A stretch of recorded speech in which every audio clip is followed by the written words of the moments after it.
try to find my way. Take me by the hand and let's go find our own space. Somewhere in between you and me, it's a piece of magic that we need to release. Ooh, and now you're looking for a good time. I think you should take a chance with me. And do you wanna get the mood right? I think you should take a chance with me. 'Cause I've been on my way. I've been on my way for a long time. You've been on your way. You've been on your way for all your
head my way.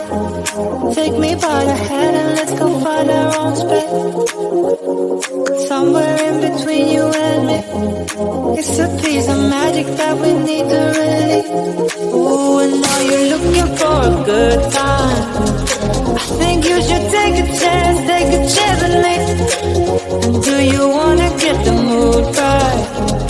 I think you should take a chance with me. 'Cause I've been on my way. I've been on my way for a long, long time. You've been on your way. You've been on your way for all your life.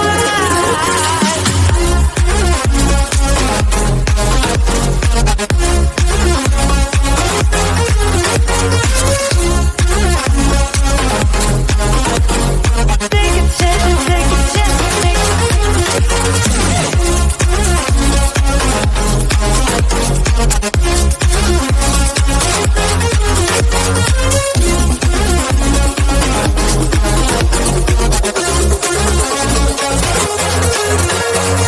I can see the fire escape, and you can read my mind, that's why you're heading that way. Nothing will ever be the same. Before there wasn't you, I don't remember a day. Oh, and now you're looking for a good time.